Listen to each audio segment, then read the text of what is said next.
Contribute చేయడమే కాకుండా ఈ ప్రభుత్వం సక్సెస్ కావాలి.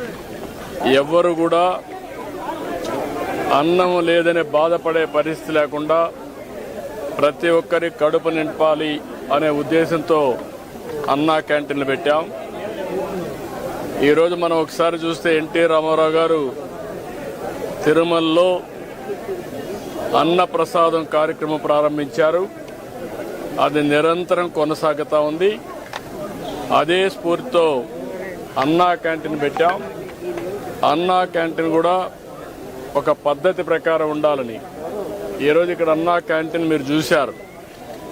మామూలుగా ఏదో అన్నం పెట్టడం అంటే రోడ్డు మీద పెట్టడం, ఏదో దానం చేసినట్టు బిహేవ్ చేయడం కాకుండా పేదవాళ్ళు కూడా గౌరవప్రదంగా పౌష్టికాహారాన్ని, నాణ్యమైన ఆహారాన్ని పరిశుభ్రమైన వాతావరణంలో తినాలనే ఉద్దేశంతోనే ఈ కార్యక్రమానికి శ్రీకారం చుట్టాం.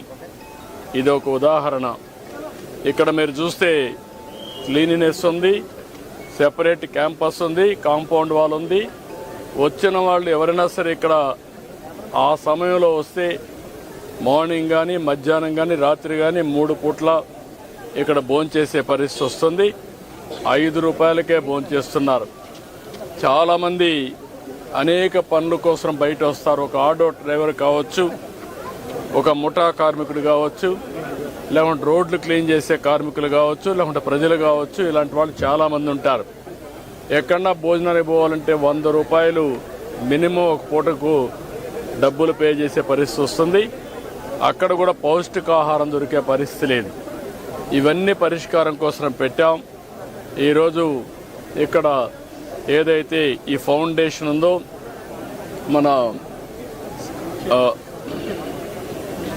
అన్నా క్యాంటీన్ ఇస్కాన్ ఫౌండేషన్ చాలా మంచి వర్క్ చేస్తున్నారు.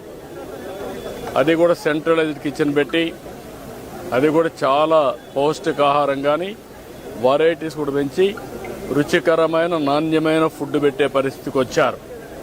ఈరోజు రాష్ట్రంలో 269 అన్నా క్యాంటీన్లు పనిచేస్తున్నాయి. మొన్నే 62 ఓపెన్ చేశాం. ఇంకొక 5 కూడా తొందరలోనే ప్రారంభమవుతాయి. 275 క్యాంటీన్ని ప్రారంభిస్తున్నాం.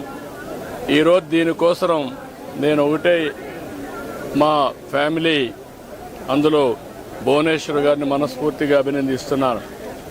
ఈరోజు నా పుట్టినరోజు సందర్భంగా 76 లక్షల రూపాయలు రాష్ట్రం మొత్తం అన్ని అన్నా క్యాంటీన్లో ఫ్రీగా 3 పూట్ల భోజనం పెట్టడానికి ముందుకు వచ్చారు. ఒక స్ఫూర్తిదాయకంగా నిలిచారు.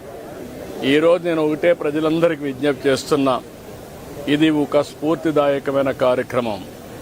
అన్నదానం అన్నింటికంటే మహాపవిత్రమైనది.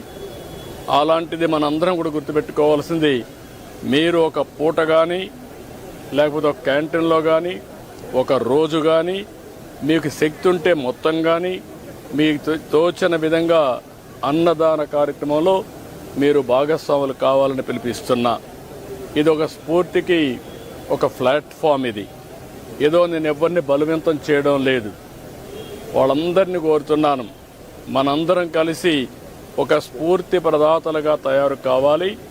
ఈ రాష్ట్రంలో ఏ వ్యక్తి ఆకలితో బాధపడుతున్నాడు అనే పరిస్థితి రాకూడదు.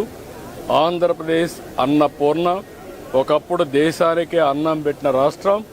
ఈరోజు మన రాష్ట్రంలో ఏ ఒక్క వ్యక్తి ఆకలితో బాధపడకుండా కడుపు నిండా తిండి పెట్టే పరిస్థితి మనం తీసుకురావాల్సిన అవసరం ఉంది. ప్రభుత్వం పెట్టలేక కాదు, ప్రభుత్వం పెట్టగలుగుతాం. దానికంటే ముఖ్యంగా ఒక స్ఫూర్తికి ఇది ఒక ప్లాట్ఫామ్గా తీసుకుని మీరందరూ భాగస్వాములు కావాల్సిన అవసరం ఉంది. ఇది ప్రజా ఉద్యమంగా ముందుకు పోవాలి. నేను అందుకే P4 తీసుకొచ్చాను.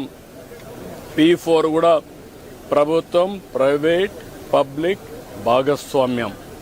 అందులో అన్నా క్యాంటీన్ కూడా ఒకటి. ఇది ఒకటే కాదు, డబ్బులుండే ప్రతి ఒక్కరు కూడా టాప్ 10%, బాటమ్ 20%ని అన్ని విధాలా ఆదుకోవాలి. అందుకే పేరు కూడా MBK అని పెట్టాను. మార్గదర్శి బంగారు కుటుంబం 10-20, 10-20, పైనుండే 20 మంది, 10 మంది, కింద నుండే 20 మందిని అనునిత్యం ఆదుకునే కార్యక్రమం చేయాలి. అది కూడా ఒక పూట ఏదో ఇచ్చేయడం కాదు, ఒక పూట కాకుండా వాళ్ళని short term, medium term, long term ఈ 3 దృష్టిలో పెట్టుకొని మనతో సమానంగా వాళ్ళని పైకి తీసుకొచ్చే పరిస్థితి, అన్ని విధాలు ఆదుకుని సమాజంలో ఆర్థిక అసమానతను తగ్గించే దిశగా అందరూ ఆలోచించాల్సిన అవసరం ఉంది.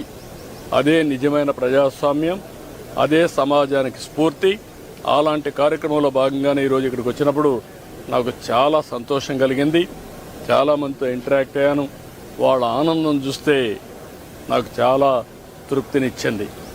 ఈ కార్యక్రమానికి సహకరించిన భువనేశ్వర్ గారిని మనస్ఫూర్తిగా అభినందిస్తూ, కుటుంబాన్ని మనస్ఫూర్తిగా అభినందిస్తూ మరొకసారి రాష్ట్రంలో అందరికీ విజ్ఞప్తి చేస్తున్నా, ఆంధ్రప్రదేశ్ అనే మాట అన్నపూర్ణ. ఈ అన్నపూర్ణలో ఎవ్వడు కూడా ఆకలితో బాధపడకూడదు. గడిచిన ప్రభుత్వాన్ని చూసాం, ఇలాంటి బంగారు లాంటి క్యాంటీన్లు. దీన్ని చూస్తే ఎట్లా మనసు వచ్చిందో నాకైతే తెలియదు. పేదవాడికి తిండి పెడితే సహించలేక ఆ క్యాంటీన్లు క్లోజ్ చేసే పరిస్థితికి వచ్చారు. మామూలుగా ఎవరైనా భోజనం పెడతామంటే వాళ్ళ మీద తప్పుడు కేసులు పెట్టి వాళ్ళు అరెస్ట్ చేసే పరిస్థితికి వచ్చారు. అంటే ఇది ఏమీ కాదు, వాళ్ళ యొక్క ప్రవర్తన, వాళ్ళ యొక్క మనసు యొక్క ఆలోచన విధానం. అంటే పేదవాడు తిండి తింటే కూడా భరించలేని వాళ్ళు రాజకీయాల్లో ఉన్నారంటే, పరిపాలన చేశారంటే రాష్ట్ర ప్రజానీకం గుర్తుపెట్టుకోవాల్సిన అవసరం ఉంది.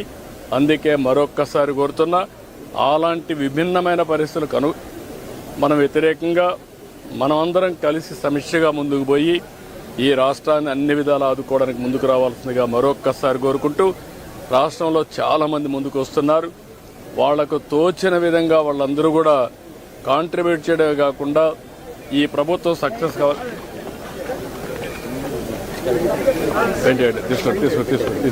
తీసుకెళ్ళండి పెయింట్ తీసుకెళ్ళండి.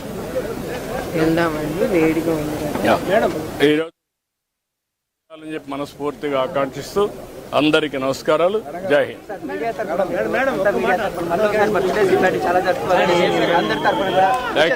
Thank you.